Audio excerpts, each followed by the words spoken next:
Hi, welcome to the Analysis Fact-Checking Academy, and welcome to Module 5, Misinformation and Disinformation. If you didn't see me from the first module on fact-checking methodology, my name is Sebastian Schirra. I'm a researcher at the University of Vienna, and I explore misinformation and disinformation, as well as fact-checking. So, in this module, we're going to look at misinformation and disinformation. We're going to look at the definitions, some examples, AI-generated content, the impact of misinformation and disinformation, and we're also going to look at why misinformation and disinformation spreads. We're also going to look at how to report on misinformation, including ethics, best practices, as well as a practical example. So let's get into it. So what is misinformation and disinformation? I think a really good way to talk about what the difference between misinformation and disinformation is this image. Now, you may be very familiar with this image known as Balenciaga Pope. You may have even shared it with your friends and family and talked about it, or you may not be. But the Balenciaga Pope story refers to this viral image that circulated in March 2023, and it showed Pope Francis wearing a luxurious white puffer coat that resembled something from the high fashion brand Balenciaga. And the image quickly spread across social media, with many people believing it was real, and also it seemed out of character for the Pope to wear such an extravagant outfit, which also added to its appeal and virality. However, this image was entirely AI generated and was created by a user on the platform known as Midjourney. And this is an example of how advanced artificial intelligence tools can create hyper-realistic images that are hard to distinguish from reality. And many people didn't realize that it was fake until fact-checkers and media outlets clarified that it was actually generated by AI and wasn't a real photograph. Now, this incident kind of highlights concerns about the spread of misinformation through AI-generated content, especially when used in a way that can mislead the public, as in this case. And it serves as a reminder for the need for critical thinking and verification in the age of deepfakes and AI-enhanced imagery. Now, you might see this image and you think it's quite funny, and then you send it to your family or your friends, but you didn't, send it in such a way that you intended to deceive them. And this is the big difference between misinformation and disinformation. Misinformation really refers to false or inaccurate information that is spread without malicious intent, and the person sharing it might believe that it's true, but is misinformed themselves. So an example of this would be the 5G COVID conspiracy theory falsely claimed that 5G mobile networks were linked to the spread of COVID-19. Early in the pandemic, some people suggested that 5G towers either caused the virus or weakened people's immune systems and made them more susceptible to the infection. So you can see this tweet here on the screen. This is actually the first tweet that kind of started this claim that COVID-19 was somehow related to 5G towers. And this brings two key claims. One, that 5G towers could transmit the virus, which is impossible as viruses can't travel via radio waves. And the other one, that 5G radiation somehow weakened the immune system, even though there's no scientific evidence for this. So despite being debunked, the theory led to real-world consequences, including vandalism of 5G towers in countries like the United Kingdom and Australia, and also led to events where people would put razor blades under anti-5G posters on the telecom poles, and also led to actual physical attacks on the 5G infrastructure. So you can see that despite being debunked, the theory led to sort of real-world ramifications. Now, someone might believe this 5G COVID conspiracy theory and share it because they genuinely believe in it and they're trying to, inform other people. Now, the difference between this and something that's disinformation is the intent. So, disinformation is false information that's deliberately created and spread to mislead people. And this type of information is shared with an intent to deceive, manipulate, or achieve a particular agenda. So, on the right here, you can see a news article. Hamas claims to have captured senior Israeli officers as at least 50 civilians taken hostage. So rumors circulated on social media that one of these officers was Major General Nimrod Aloni, who you can see in the picture on the left here, who is the commander of the Israeli Depth Corps. And this was just based on a photograph of a man who slightly resembled him being detained by some unidentified armed men. Now, this was being put forward by Hamas, as well as affiliates and supporters of Hamas, in order to push a particular agenda. In this instance, you can also see another piece of disinformation which claims that thousands of US Marines have landed in Israel, but this is actually completely false, as the video is taken from a previous deployment of the US Army's 101st Airborne Division arriving in Romania for a NATO training exercise. So this account is pushing and recontextualizing previous information in order to push a particular agenda. In this case, it's engagement. In other cases, it can be for more nefarious and political reasons. This is the actual video that the still was taken from and then recontextualized to say that it was actually US soldiers arriving in Israel. This is another example of disinformation where the Islamic Republic of Iran Broadcasting Network, affiliates of this, published images of the capture of alleged Israeli commanders, but actually in this photo, they are commanders of Nagorno-Karabakh by the Azerbaijani army, in September 2023, but they recontextualize this as the capture of Israeli commanders.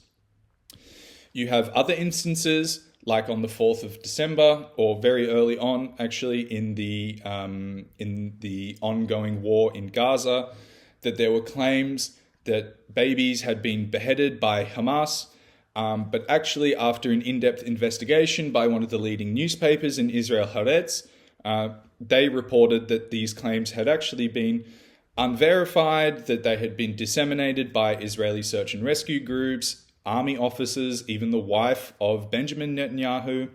And two journalists from Haaretz investigated the chronology of this kind of claim and found that this story is completely false.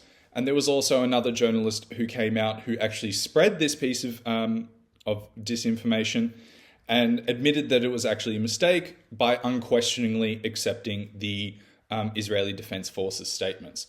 So in all of these instances, there is a very clear intent behind the spread of this information in order to achieve a certain political or social agenda. Now, on the right here, you will see an image of a person. This is not actually a real person. This is an image that has been generated by a generative adversarial network, or GANs. This is the most common format of how AI-generated portraits are created, and this is a class of machine learning models where two neural networks, a generator and a discriminator, compete against each other, and the generator creates data, and the discriminator tries to distinguish between real and generated data. And by doing this, it improves the generator's output over time. So basically, the AI creates fake data, like this image you see here, and another part checks if that data looks real and compares it to a database of actual photos. Here you can see multiple images. These are all generated by a generative adversarial network. These are taken from a website called thispersondoesnotexist.com, and it just showcases random faces that are generated by AI. And while these photos are generally indistinguishable from real photos, these people don't exist, but there are a few clues that can kind of show that they have been generated. So on this image, you can see at first glance, it looks like an actual person. But you can see also, if you look at it a little longer, that the network has created a few errors. The first of which you can see this earring here has been generated incorrectly. This is an artifact. It's in a place of the image that it's not supposed to be. You can also see that there's some additional kind of artifacts here as well. And then also some of the hair has been incorrectly generated. It's quite good at generating faces, but it's not so good at kind of the small details. So sometimes an earring or a piece of hair might look a little bit funny, but also very commonly the background doesn't look quite convincing. Now, you've probably also seen deepfakes. So a deepfake is an AI-generated video or audio that mimics a real person's likeness or voice. And this can be done to create highly realistic but Hey, what's up, TikTok? We're talking music. I know today, it's all Spotify streamings. I'm old school, okay? So when I travel, when I work, I bring hard assets with me all the time. Usually about 5 disc logic binders and really good stuff. Classic rock, 10,000 Maniacs, Weezer, even Rusted Root. So in this instance, you can see that they've basically created like this fake Tom Cruise. You've probably seen this before. This is quite an advanced sort of method because what they've done is they've taken an actor who had a similarity kind of to Tom Cruise and then mapped Tom Cruise's face on him. And then also because he can do the physical movements and a little bit of like the style of speaking, it makes it seem much more effective. Now, this is kind of a fun example and something that we can laugh at, but there are also examples of deepfakes that are really quite strange. So this is a Kim Jong-un deepfake, and it was created by an activist organization known as Represent Us. And this was part of a campaign to raise awareness about the vulnerabilities of American democracy and the threat of political corruption. So this was released in 2020, and it featured a manipulated version of North Korean leader Kim Jong-un delivering a warning message to the American people. Democracy is a fragile thing. More fragile than you want to believe. If the election fails, there is no democracy. I don't have to do anything. You're doing it to yourselves. People are divided. Your voting districts are manipulated. Voting locations are closing, so millions can't vote. It's not hard for democracy to collapse. All you have to do is nothing.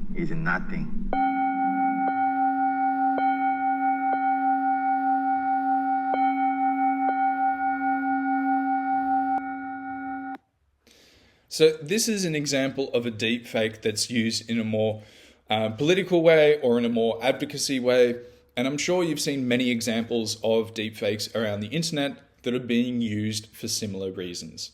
Now, these deepfakes and these artificially generated pictures are all examples of something known as synthetic media. So synthetic media really just refers as an umbrella term to any content that is artificially generated or manipulated using computer algorithms, particularly those driven by artificial intelligence or machine learning. And it really covers a broad range of media types from text to image, audio, and video. And they can really have a very high level of quality that makes it hard to distinguish between what is real and what is not real. So these kind of all fall into examples or ways that synthetic media and other generated content can be used. You can have fabricated content where it's completely fake. It has nothing to do with reality. You have manipulated content, so that could be genuine information or imagery that's been changed. A sensationalized headline could be clickbait. Then you have things like false context. This is a very common form of misinformation and disinformation where older images or older events are recontextualized and put into a current timeline, but they don't actually sort of hold up. Then you have things like imposter content. This could be someone making a website that looks like a news article. This could be someone making a deepfake that looks like a politician. Then you have things like sponsored content. You're looking for something to buy, you find a review, but then you find out that the review is actually paid for, and so on. And the last one with satire parody is quite difficult because in your work as a fact checker, it's very hard sometimes to determine what is satire and what is parody and what actually has a very real, consequence and message behind it. So misinformation and disinformation has some very real impacts. And some of these impacts are very much felt in our democratic societies. So you have reduced levels of trust in news outlets. This is particularly strong among people who already have strong populist attitudes. It impacts trust in democratic institutions overall, so decreased trust in the authenticity of elections. It also leads to things like effective polarization, which is where you have your own particular political viewpoint and the people who are opposed to you have their political viewpoint, and you sort of push each other further apart, and you cannot relate, or you can't talk, or you see them as the enemy, and then the society becomes quite polarized. Then you have the impacts on personal and social health, COVID-19, vaccines more broadly, and then you also have the problem of people in high levels of power, or people with quite a lot of influence. For example, here, like Elon Musk, yes, he's probably going to say that this is quite satirical, but also this does still have an effect on people. So you have other impacts like the 2022 US election, or elections more generally, and then you have things like January 6th, where people actually went to the Capitol and tried to overturn or somehow stop the results of the election. You have things like QAnon, which is a conspiracy theory, which basically says that Donald Trump is going to save us all from an international cabal of child-eating pedophiles. You also have things like the COVID-19 pandemic, and you also have kind of funny things like birds aren't real, which was originally started as a satirical conspiracy theory, but then actually gained some traction in wider society. So why do these pieces of misinformation and disinformation spread? Quite often, pieces of misinformation and disinformation use emotional language, and this kind of just means language that evokes strong emotional triggers like fear or outrage. What you're about to see will horrify you. You'll be shocked by what your doctor is hiding from you, and so on. And research shows that using emotional words, especially ones that evoke negative emotions, increase the viral potential of digital content. And individuals are especially malleable and less focused on rational or deliberate decision making if they're pushed to a heightened emotional state. So the use of inflammatory language is really effective as part of spreading misinformation and disinformation, also because the specific platform modalities actually boost this type of content. You have things like false dichotomy, where you present a limited number of choices or sides as mutually inclusive. So if you're not with us, you're against us, you're either part of the solution or part of the problem, and so on. You have things like cherry picking. This is because simple arguments are compelling to us, and they can be persuasive when compared to the more complex reality that we live in. So individuals can be persuaded by selective statistics or selective interpretations of an event, but it doesn't actually show the nuance. You also have things like fake experts. Because our minds sort of devise mental shortcuts to help manage the amount of information that we encounter every day, we kind of trust experts because we assume that they know what they're talking about. So by using things like fake experts, we can kind of, but when people who spread misinformation and disinformation use things like fake experts, they're kind of leveraging this mental shortcut in order to make their misinformation and disinformation more appealing. It also spreads because of things like polarization, which we talked about before, and this preys on the tendency of people with strong beliefs to dislike or distrust people who are different from them.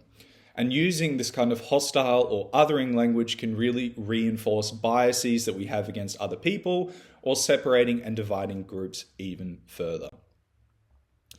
Then you have things like impersonation. You can just assume another person's online persona and then spread misinformation this way. This is, if you pretended to be a politician, for example, or when you encounter something like this happening. And impersonation kind of includes, setting up fake social media accounts that are associated with a target, accessing a target's online accounts to send messages, and so on. And then probably the most important one is decontextualization. And this is something that occurs quite often. So this is intentionally showing text, audio, or visuals in a different context, or removing important background information in order to change its meaning. And this happens quite often on social media where, for example, there could be a natural disaster and a photo, but they've recontextualized the photo and said that it's actually part of something else. You also have things like scapegoating, basically blaming a particular group of people, reducing the complexity of life into something more simple. And then you also have things like platform modalities, where audiovisual content is quite heavily boosted on social media. You also have emotional language being quite boosted on social media. And then also some censorship policies on different social media platforms are more lax. You also have novelty. So in this instance, you can think about Balenciaga Pope again and see that this was quite a novel piece of misinformation, because we all went, oh, that's interesting. The Pope is wearing a Balenciaga jacket. That's strange. I haven't seen that before. So these are kind of some of the reasons why misinformation spreads. These are some of the reasons or techniques that people use to spread misinformation and disinformation. And so in this fact-checking academy, you'll learn how to employ tools to verify images, to verify audio, verify text, verify accounts that you come across on the internet. And then through using these tools, you'll be able to construct fact checks, and you'll actually be able to educate the public about this. So, thank you for joining me in the first part of Module 5. We've covered quite a lot of content, and I will see you in the next module.